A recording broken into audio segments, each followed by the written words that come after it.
இயேசுவின் நாமத்தினாலே பரலோகத்தின் தேவனே, உமக்கு கொடான கொடி ஸ்தோத்திர ஆண்டவரே. எங்களோடு நீர் பேசும், நாங்கள் கேட்கட்டும். கடைசி காலத்தில் மாம்சமான யாவர் மேலும் என்னுடைய ஆவியை ஊற்றுவேன் என்று சொன்னீர்.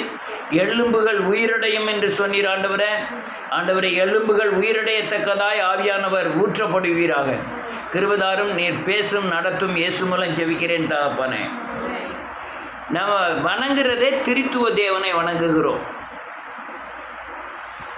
இயேசுவின் நாமத்தினாலே திரித்துவ தேவனை வணங்குகிற நாம் அநேகருக்கு இந்த புரிந்து கொள்ளுதல் இல்லாதனால அதற்குண்டான வெளிப்பாடுகள் இல்லை. என்ன திரித்துவன்னா, பிதா குமாரன் பரிசுத்தாவியின் நாமத்தினாலே ஜெபிக்கிறோம் பிதாவேன்னு சொல்லி ஒவ்வொரு தடவை ஜெபம் பண்ணும்போது ஜெபம் பண்ணி முடிக்கிறோம்.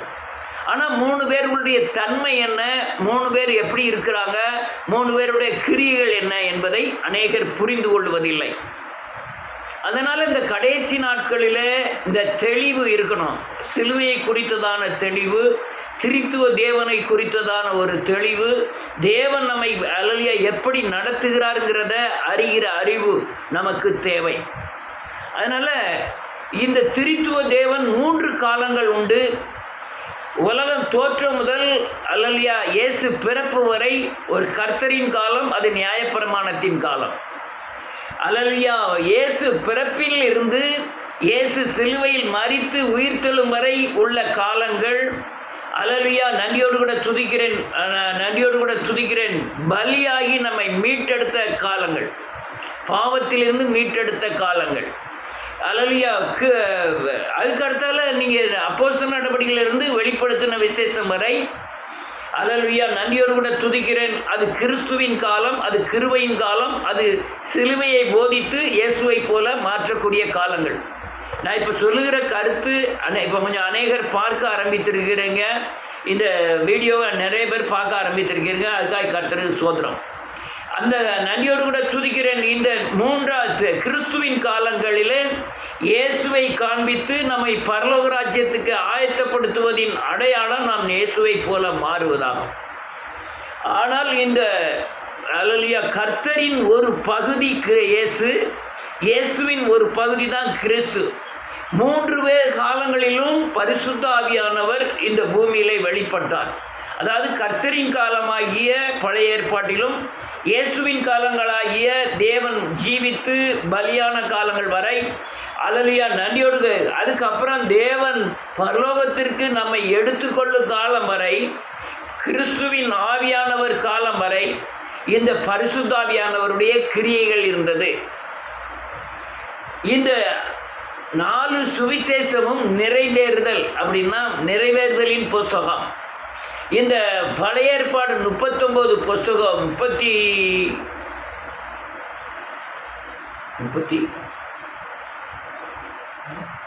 பழைய ஏற்பாடு எத்தனை புஸ்தகம்?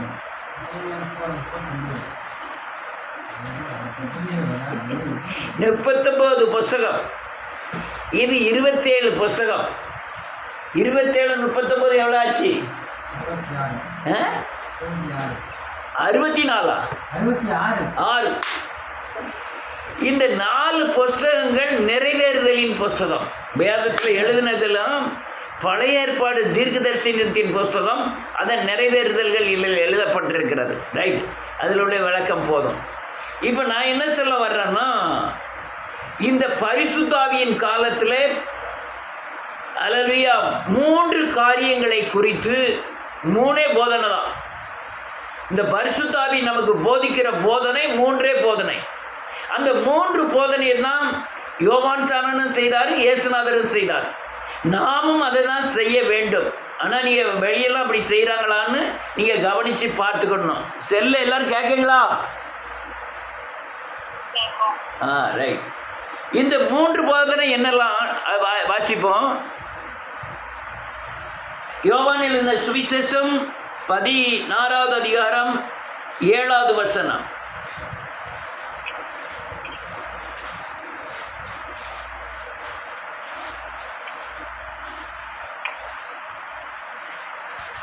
பதினாறாவது அதிகாரம் 7வது வசனம் 8வது வசனம்.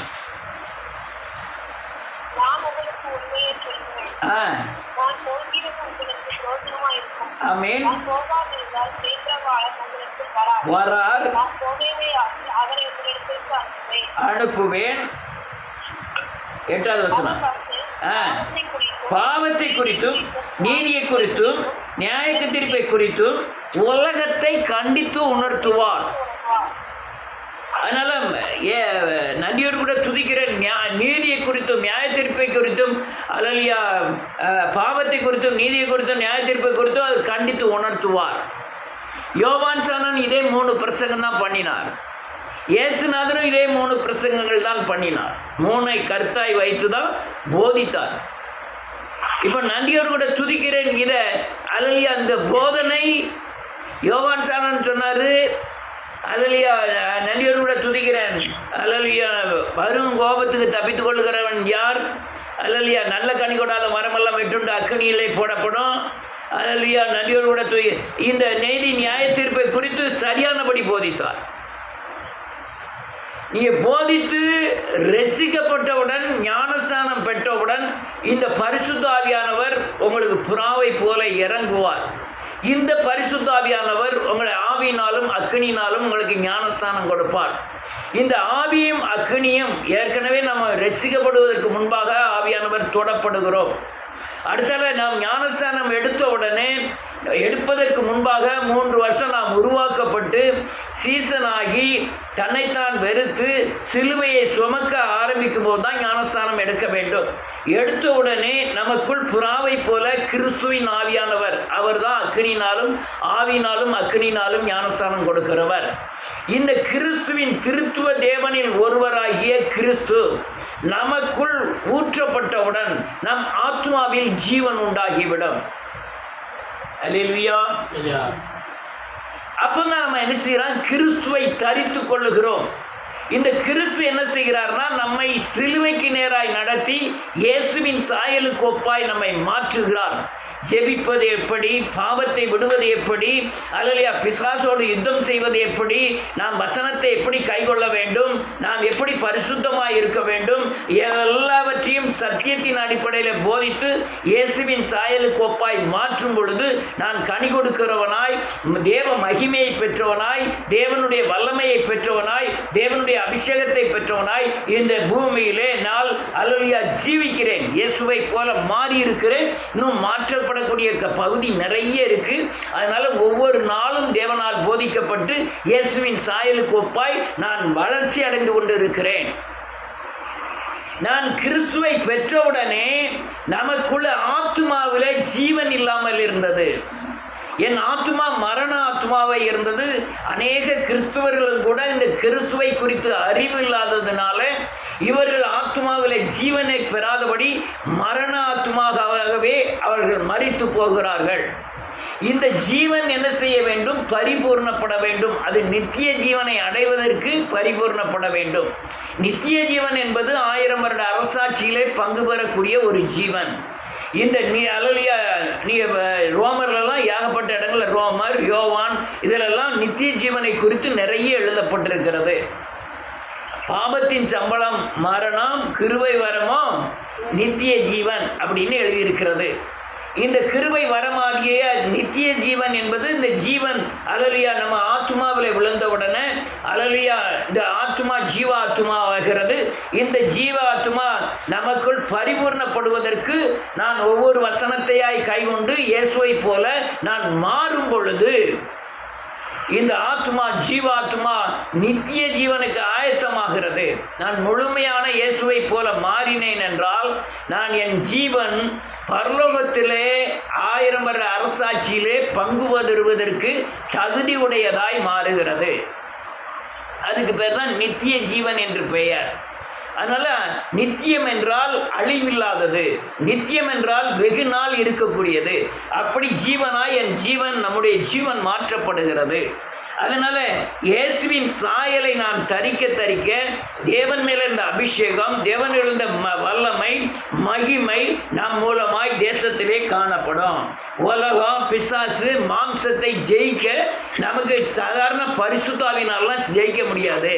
இந்த கிறிஸ்துவின் ஆவியானவர் நமக்குள்ளே தங்க வேண்டும். தங்கிறதுக்கு அர்த்தம் தான் நான் தேவனுடைய ஆலயமாய் மாறுகிறேன்.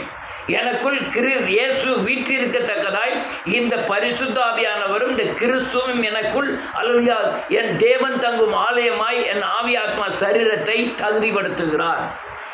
அல்லேலூயா சிலுவை உபதேசங்களை போதிக்கிறார், மனம் திரும்ப வைக்கிறார், பாவ மன்னிப்பின் நிச்சயத்தை பெற வைக்கிறார். அல்லேலூயா ஒவ்வொரு முறையும் நான் பாவ மன்னிப்பின் நிச்சயத்தை பெறும் பொழுது நான் இயேசுவின் சாயலை தரித்து கொள்ளுகிறேன். இப்படி தான் ஒரு அல்லேலூயா நன்றியோடு கூட துதிக்கிறேன். இந்த அப்படி காரியங்களில் தான் தேவன் கிறிஸ்துவின் ஆளுகைக்கு நம்மை உட்படுத்துகிறார். இதுதான் இப்போ இன்னைக்கு பூமியில் தேவையே இந்த காரியங்கள். இதை அநேகர் விசுவாசிக்கிறார்கள், அநேகர் ஏற்றுக்கொள்வதில்லை. இதனுடைய தாற்பயத்தை புரிந்து கொள்வதற்கு யாருக்கும் விருப்பமும் இல்லை. நான் இப்படி ஒரு தடவை சொல்லும்போது கன்னியாகுமரியிலேருந்து ஒரு அம்மா ப்ரேயரில் கலந்து கூட அது சொல்லிச்சு, என்ன 3 தேவனையும் பிரிக்கிறீங்களா, பிரிக்கக்கூடாது, அது அல்லது அந்தி கிறிஸ்துவின் அடையாளம் அப்படின்னு சொல்லிச்சு. அதுக்கப்புறம் நம்ம விவரம் சொன்ன பிறகுதான் ஓஹோ இப்படியெல்லாம் இருக்கா சத்தியம் அப்படின்னு அது சொன்னது. அதனால இந்த காரியங்களை நீ தெளிவாய் புரிந்து கொள்வதே ரொம்ப சங்கடம். உங்களுக்குள்ள பாவம் இருந்ததுன்னா, சரியான மனம் திரும்புதல் இல்லைன்னா, ஆவியின் கனி நீங்கள் கொடுக்கலன்னா, தன்னைத்தான் வெறுக்கலைன்னா, சேவ சிலுவையை நீங்கள் சுமக்கலைன்னா, நான் சொல்லுகிற கருத்துக்கள் உங்களுக்கு புரிவதே இல்லை. அப்படியே சிலர் புரிந்த மாதிரி இருந்தாலும் அங்கே உங்களுக்கு நடைமுறைப்படுத்த முடியாத காரணம் வேத வசனத்தை நீங்கள் கைகொள்ளவில்லை என்றால், கொடுத்திருக்கிற பரிசுத்தாவியின் கிரியையாகிய நீதியை, பாவத்தை குறித்தும் நீதியை குறித்தும் நியாய தீர்ப்பை குறித்தும் பரிசுத்தாவியானவரால் நீங்கள் கண்டிக்கப்படாதபடி இருந்தீர்களானால் இந்த கிறிஸ்துவின் தன்மையை நீங்கள் பெற முடியாது. நீங்கள் ஒரு கிறிஸ்துவன் பெறக்கூடிய தன்மையே கிறிஸ்துவை பெற்றுக்கொள்வது தான். இந்த திரித்துவ தேவனில் 3வது நபர் உங்களுக்குள் வந்து அவர் 2வது நபர் இயேசுவை போல மாற்ற பிரயாசப்படுவதற்கு அவரை குறித்து தெளிவான அறிவு வேண்டும். உங்களை இந்த பூமியிலே சிலுவை சுமப்பதற்கும் சிலுவையிலே அறையப்படுவதற்கும் பாவ மன்னிப்பின் நிச்சயத்தை பெறுவதற்கும் நீங்கள் உயிர் மரிப்பதற்கும் அதாவது உள்ளான மனுஷன் பாவத்திற்கு மரிப்பதற்கும் உயிர் தெழுவதற்கும் இந்த கிறிஸ்து அதிகமாய் உங்களுக்கு உதவி செய்வார். அல்லேலூயா. அதனால யார் இந்த கிறிஸ்துவை அறிந்து கொள்ள முடியும், யார் இந்த கிறிஸ்துவை பெற்றுக்கொள்ள முடியும்?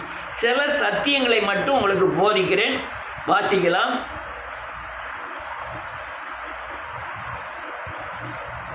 மத்தேயு எழுதின சுவிசேஷம் 16வது அதிகாரம்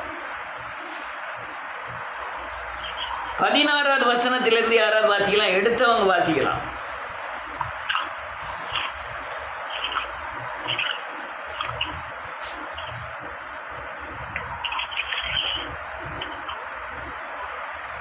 யாரா செல்ல வாசிக்கலாம்? 16 மத்தேயு.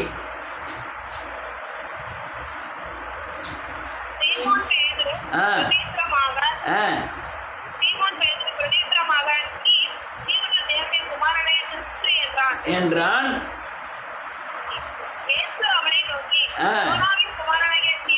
ஆமென். பாக்கியவான் இல்லை. ஆமென். ஒரு நிமிஷம். இயேசு கேட்காரு, என்னை குறித்து எல்லாரும் என்ன பேசிக்கிட்டாங்க? சிலர் எரியாங்கிறாங்க, சிலர் எலிச்சாங்காங்க, சிலர் எரோமியாங்காங்க, மரித்தோரிலிருந்து எழுப்புனாருங்காங்க, யோவான் சானன்கிறாங்க அப்படின்னு சொன்ன உடனே இயேசு கேட்குறாரு பேதுருவை குறித்து, நீ என்னப்பா என்ன நினைக்கிற? அவன் சொல்கிறான், ஜீவன் உள்ள தேவனாகி இயேசு கிறிஸ்து அப்படிங்கிறான். அப்போ இயேசுவும் கிறிஸ்துவும் சேர்ந்து இருந்த ஒரு மனுஷன். இப்போ நானும் இயேசுவை தரித்து கொண்டு என்னை நடத்துகிற கிறிஸ்துவை பெற்றதுனால நான் இயேசு கிறிஸ்துவினுடையவன். எனக்குள்ள இயேசு அல்லேலூயா சாயல் உருவாக்கப்படுகிறது. கிறிஸ்து என் இயேசுவின் சாயலுக்கு உருவாக்குகிறவரும் எனக்குள் இருக்கிறார். இந்த கிறிஸ்து என்னை இயேசுவை போல மாற்ற நான் தேவன் தங்கும் ஆலயமாய் மாறுகிறேன். எனக்குள்ள தேவன் அமர்ந்திருக்கிறார். அல்லேலூயா. ஆலயம் கட்டப்படுகிறது எனக்குள்ள. அதன் முழு பொறுப்பையும் இந்த கிறிஸ்து ஏற்றுக்கொள்ளுகிறார். வேதம் தெளிவாக சொல்லுது. இந்த கிறிஸ்துவை எப்படி புரிந்து கொள்ள முடியுமா? 17வது வசனத்தில் நான் வாசிக்கிறேன். இயேசு அவனை நோக்கி, யோனாவின் குமாரனாகிய சீமோனே, நீ பாக்கியவான், மாம்சமும் இரத்தமும் இதை உனக்கு வெளிப்படுத்தாது. இந்த நான் சொல்லுகிற காரியங்கள் அநேகருக்கு புரிந்து கொள்ளாமல் இருக்கக்கூடிய காரியங்கள். இது மாம்சமும் இரத்தமும் ஆளுகை செய்கிறவர்கள் இந்த கிறிஸ்துவை குறித்து அறிந்து கொள்ள முடியாது. யார் அப்ப அறிந்து கொள்ள முடியும்? அல்லேலூயா. அதுக்கு அப்புறம் எழுதி யார் அறிந்து கொள்ள முடியும்னா, வெளிப்படுத்தவில்லை, பரலோகத்தில் இருக்கிற பிதாவே இதை உனக்கு வெளிப்படுத்தினார். அவர் தான் உங்களுக்கு மாம்சமும் இரத்தத்தோடு கூட திரித்துவன தேவனுடைய கிரியைகளை அறிய முடியாது. இது பரலோகத்தில் இருந்த தேவனே அறிய முடியும். இன்னைக்கு அபிஷேகத்தில் நிரம்புவதும் அந்நிய பாசையில் நிரம்புவதும் அநேகர் ஆவியை பெற்றிருப்பது போல் நடிப்பதெல்லாம் கிறிஸ்துவின் தன்மை அல்ல. அதுதான் சொல்ல வரேன். திரித்துவ தேவனில் ஒரு பகுதி தான் கிறிஸ்து, அல்லேலூயா, பரிசுத்த ஆவியானவர். அவர் அநேக கிரியைகளுக்கு வெளிப்பட்டார். சிம்சோன் மேலே ஆவியானவர் வல்லமையாய் இறங்கினார். தாவீதின் மேலே வல்லமையாய் இறங்கினார். சவுலின் மேலே இறங்கினார். தானியேலின் மேலே இறங்கினார், வெளிப்படுத்தினார். வேலை முடிஞ்சோன்னா அவர் போயிட்டாரு. ஆனால் புதிய ஏற்பாட்டில் கொடுக்கிற பரிசுத்த ஆவியானவர் அவங்களுக்கு கிறிஸ்து உருவாகும் அளவும், கிறிஸ்து உங்களுக்குள்ளே அல்லேலூயா நிலைத்திருக்க வரையும், உங்களை திரித்துவ தேவனில் ஒருவராகிய கிறிஸ்துவை நீங்கள் தரித்து, இயேசுவை தரித்து கொள்ளும் வரை இந்த கிறிஸ்து உங்களை அல்லேலூயா பரிசுத்த ஆவியானவருடைய கிரியை இருக்கும். அதுக்கப்புறம் கிறிஸ்துவே திரித்துவ தேவனே உங்களுக்குள் வந்து அமர ஆரம்பிப்பார்.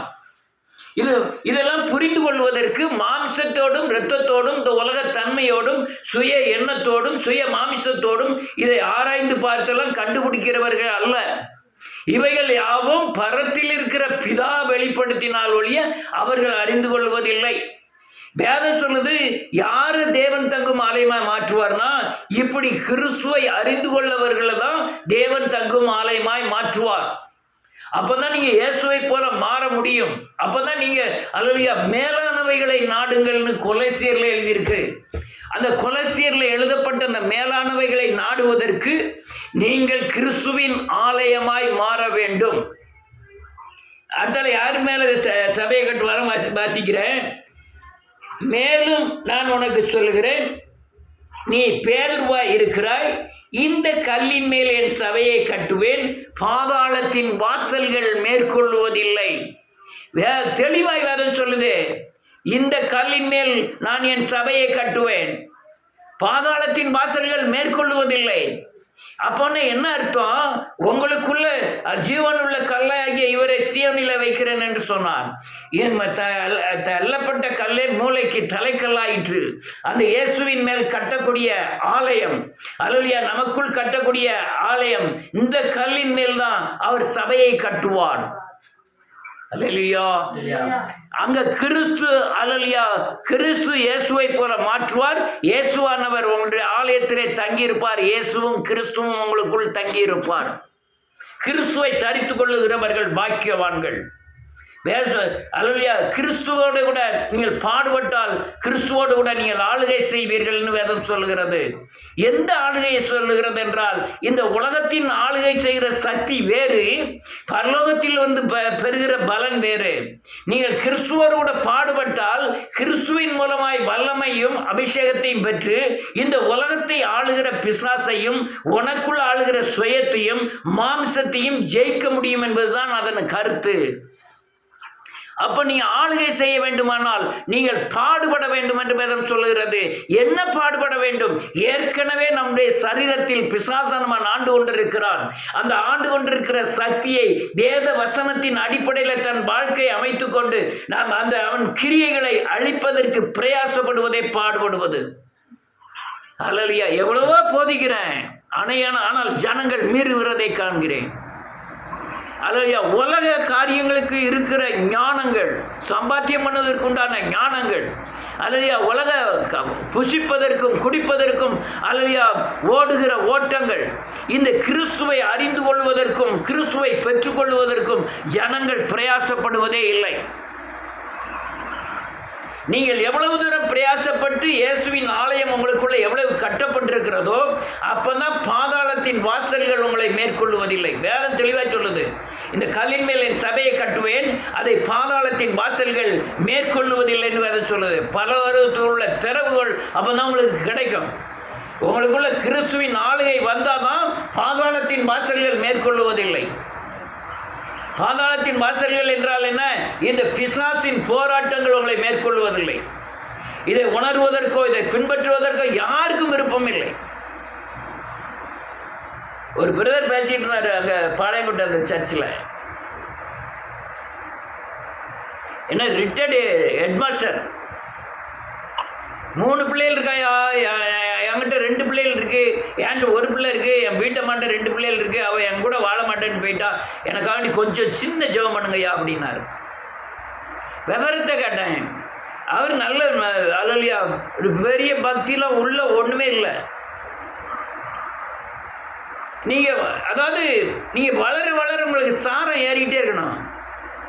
நீங்கள் சாரம் ஏறாமல் வேதவசனத்தை கைகொள்ளாமல் வேதவசனத்துக்கு பயப்படாமல் ஜெபம் பண்ணாமல் இருந்தீங்கன்னா உங்களுக்கு சாரம் ஏறுவதில்லை. அவர் இப்போ ஹெட்மாஸ்டர் அநேக பிள்ளைகளை நடத்தியிருக்கிறார். என்கிட்ட ரொம்ப வருத்தப்பட்டு சொன்னார். என்கிட்ட திடீர்னு ஒரு பிள்ளையை கட்டி கொடுக்கணும்னு பார்த்தேன், 1 கோடி ரூபா கடன் ஆகிட்டு, கடன் ஆனவுடனே என் வீட்டம்மா என்னை டைவர்ஸ் பண்ணிட்டு போயிட்டு 2 பிள்ளைகளுக்கு. அப்போ பாருங்கள், ரிட்டையர்ட் ஆகிருக்காரு, பிள்ளைக்கு கல்யாணம் முடிச்சிருக்கிறாரு, ஏதோ ஒரு கோணத்தில் லாஸ் ஆகிட்டு வீட்டம்மா டைவர்ஸ் பண்ணிட்டு வயசான பிறகு வந்து அழுதுகிட்டு இருக்காரு அந்த குளோரிங்கா சர்ச்சில். என்னையான்னு நான் போய் கேட்டேன், இப்படி ஜோமனுங்கய்யா அப்படி இருக்கு, என் பையன் ஒரு பையன் இருக்கான், அவன் குடிக்காத பையன், நான் பாட பார்த்துட்டு அவனும் குடிக்க ஆரம்பிச்சிட்டான், நான் கிறிஸ்துவர்கள் தான் நாங்கள், எங்களுடைய பாடுகள் இவ்வளவு தூரம் இருக்குது அப்படின்னு கண்ணீர் விட்டார். நான் உடனே ஒரு சின்ன ஜெபம் பண்ணேன். இருந்தாலும் நம்ம ஜெபத்தினால் ஒன்றும் இல்லை, அவங்க வேதவசனத்தை கைக்கொள்வதும் தேவனிடத்தில் திரும்புவதும் தான் ரொம்ப முக்கியம். அவங்க நான் இப்போ என்ன சொல்ல வரேன்னா, அவர் அவ்வளோ வருஷம் மனைவியோடு வாழ்ந்திருக்கிறார். இவங்க வாழ்க்கை முறைகளிலே நீ மாற்றம் இருந்து உங்களுக்குள்ள சபை கட்டப்பட்டு உங்கள் வீடு குட்டி பரலோகமாக மாறணும்.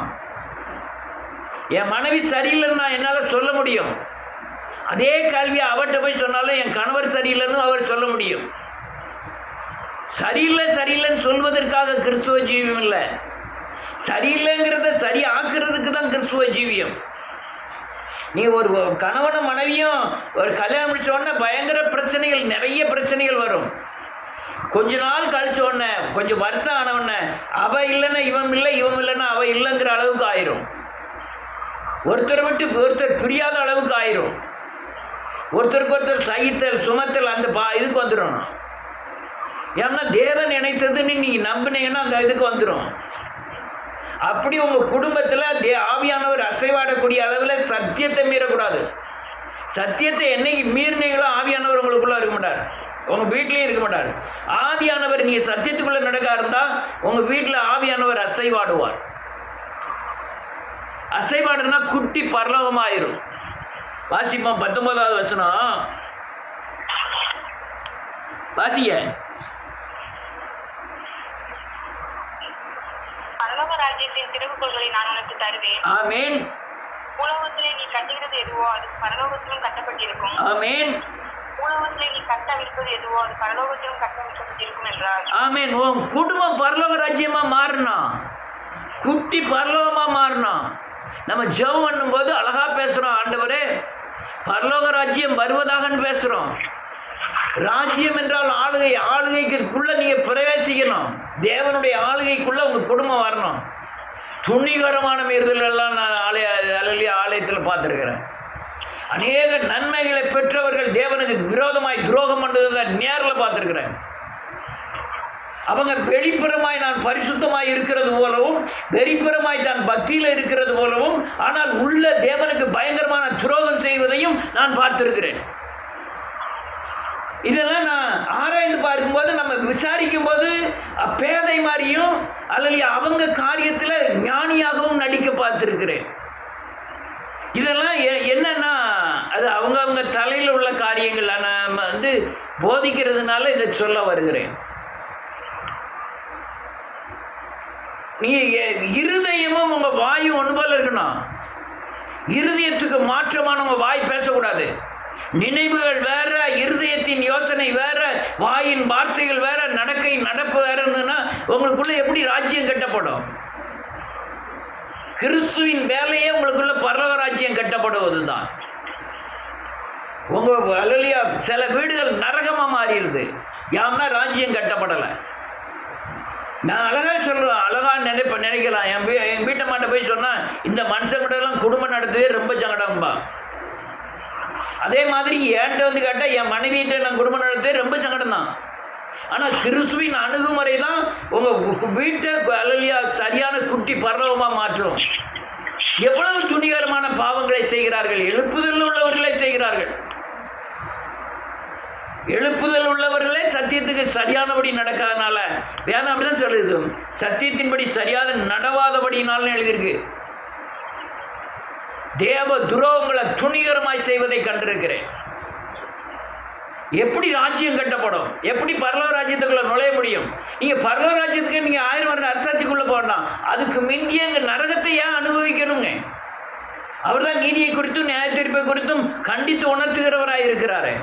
நமக்கு தெரியும் நம்ம செய்கிறது தப்பா ரைட்டான்னு தெரியும். துணிகரமான பாவங்கள் இதெல்லாம் எப்படி அல்லேலூயா கிறிஸ்துவின் அல்லேலூயா அரவணைப்புக்கும் இரக்கங்களுக்கும் கிருபைகளுக்கும் தேவனுடைய போதனைகளுக்கும் விடுதலைக்கு எப்படி பங்காளியாய் மாற முடியும்? சிறிய பாவம் செய்தாலே உங்களை விட்டு விலகிடுவார் ஆவியானவர். அடுத்தால ஒரு வசனத்தை வாசிப்போம். மத்தேயு எழுதின யோவான் எழுதின சுவிசேஷம் 9வது அதிகாரம் 22வது வசனம்.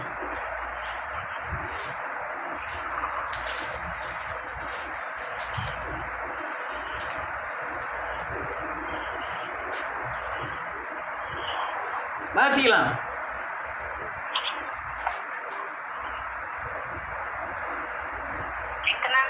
ஒன்பதாவது அதிகாரம் 22வது வசனம்.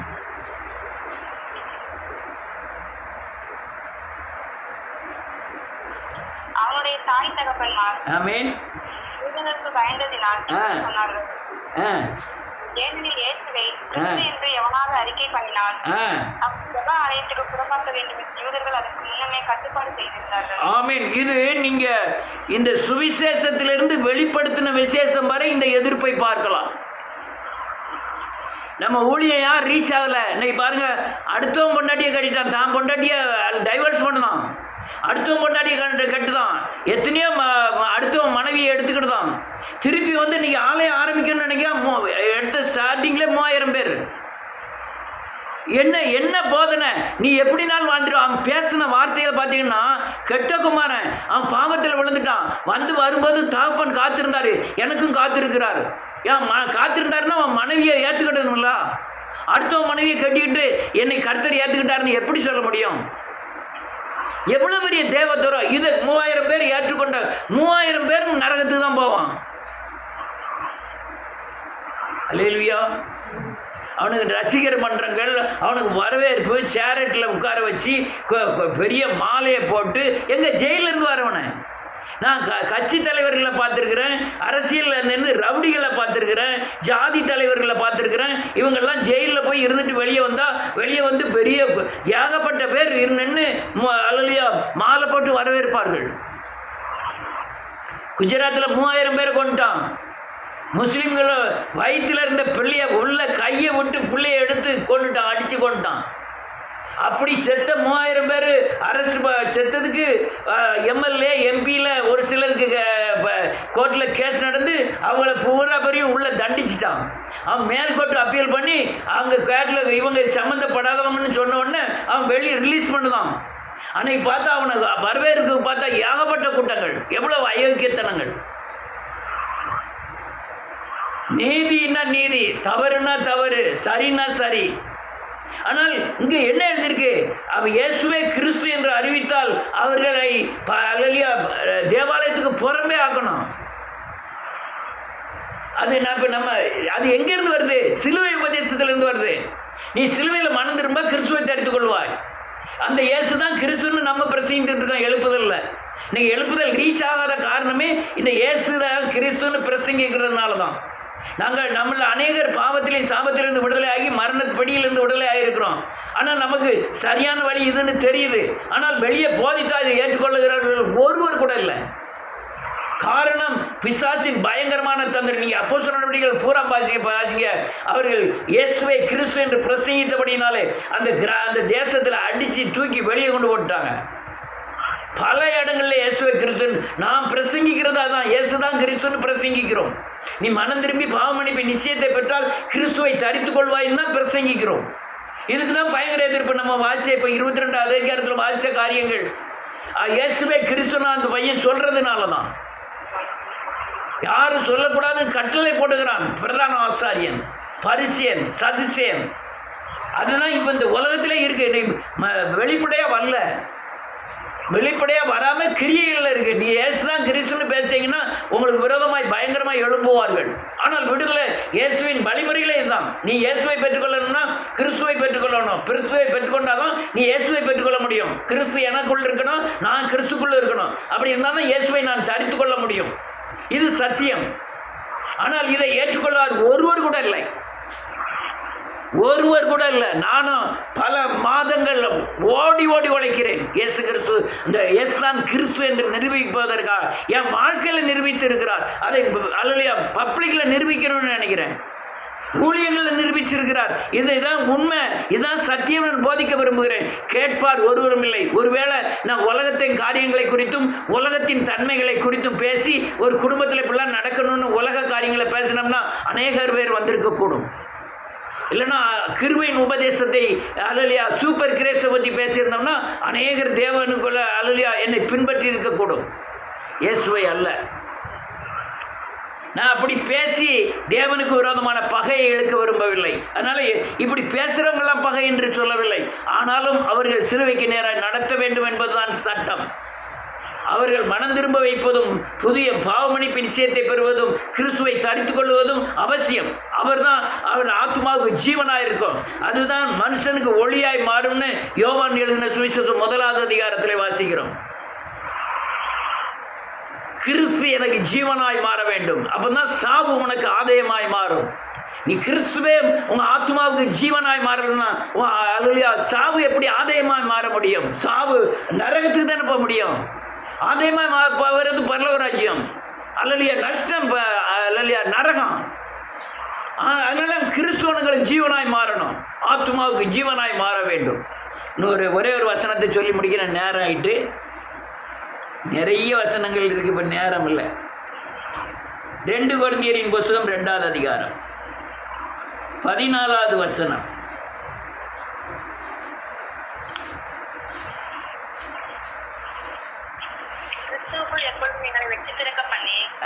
என்ன எழுதிருக்கு? ஆமென். எல்லா இடங்களிலும் எங்களை கொண்டு அவரை அறிகிற அறிவின் வாசனையை வெளிப்படுத்துகிற தேவனுக்கு ஸ்தோத்திரம். வேதம் சொல்லுது கிறிஸ்துவுக்குள். எல்லாரும் சொல்லுங்க, எல்லாரும் நாங்கள் கிறிஸ்துவுக்குள் இருப்பதனால் எப்போதும் எல்லா இடங்களிலும் எங்களை வெற்றி சிறக்க பண்ணுகிறார். வெற்றி சிறக்க பண்ணுகிறாரா? என்ன ஒருத்தர் சவுண்டே காணல. நான் கிறிஸ்துவுக்குள் இருக்கிறதுனால தான் வெற்றி சிறக்க பண்ணுகிறார். ஒருவேளை என் ஜெபம் வெற்றி சேர்க்க பண்ணது நான் சொல்லல. நான் ஜெபிப்பது எனக்கு உள்ள கிறிஸ்து எனக்குள் இருப்பதற்காக, கிறிஸ்துவுக்குள் நான் இருப்பதனால. வேதம் தெளிவாக சொல்லுது, கிறிஸ்துவுக்குள் நான் இருப்பதனால் எப்போதும் எங்களை எல்லா இடத்திலும் வெற்றி சேர்க்க பண்ணுகிறார். அடுத்தால எழுதியிருக்கு, எல்லா இடங்களிலும் எங்களை கொண்டு அவரை அறிகிற அறிவின் வாசனையை வெளிப்படுத்துகிறார். எல்லாம் இப்போ மற்றவங்க பிரசங்கிக்கிறதும் நம்ம எழுப்புதலில் உள்ள சத்தியங்களுக்கு நிறைய வேறுபாடுகள், வித்தியாசங்கள். இது யாவும் கிறிஸ்துவின் சிலுவையை மகிமைப்படுத்துகிறது, வாசனையை வெளிப்படுத்துகிறது. மட்டுமல்ல, ஒரு பாவியா இருக்கும்போது அவனிடத்திலே மரண வாசனை வீசும். நாம் இந்த உபதேசமாகிய சிலுவை உபதேசத்தை போதிக்கும் போது அவன் எவ்வளவு பெரிய பாவியானாலும், பேசிக்கலனா இருந்தாலும், விபச்சாரியா இருந்தாலும், கொலைபாதகனாக இருந்தாலும், மனம் திரும்பும் போது அவன் கிறிஸ்துவை தரித்து கொள்ளும் போது அவன் மூலமாய் ஜீவ வாசனை வீச செய்கிற தேவன் எங்களை கொண்டு செய்கிறான். ஏன்னா அதுதான் எனக்கு வெற்றி. இந்த உலகத்தில் பெரிய வெற்றி என்னன்னா, அல்லையா ஏதோ உலகத்தில் பணம் சம்பாதிக்கிறதுல வெற்றி அல்ல. எது வெற்றி? ஒரு பாவி மனம் திரும்பி இயேசுவை தரித்துக் கொள்கிறான்னா, நான் பிசாசின் இடத்திலிருந்து வெற்றி சிறக்கிறேன். பிசாசின் பிடியில் உள்ள ஜனத்தை, மனுஷனை, சாபத்தில் பிடிபட்டிருக்கிற மனுஷனை இந்த சிலுவை உபதேசத்தின் மூலமாய் அவனை விடுதலையாக்கி இயேசுவை தரித்து கொண்டு நிற்கிறவை செய்கிறேன்ல, அதுதான் வெற்றி. அதான் எல்லா இடங்களிலும் வெற்றி சிறக்க பண்ணி அவரை அறிகிற அறிவின் வாசனையை எங்கள் மூலமாய் வீசச் செய்கிறான். ஹல்லேலூயா. ஒரு தடவை ரட்சிக்கப்பட்டு, ஒரு தடவை பாவமை மன்னிப்பு நிச்சயத்தை பெற்று, ஒரு தடவை இந்த ஹல்லேலூயா வாசனையை முகந்து பார்த்தார்களானால் அவர்கள் திரும்ப வைக்க வழி இல்லை.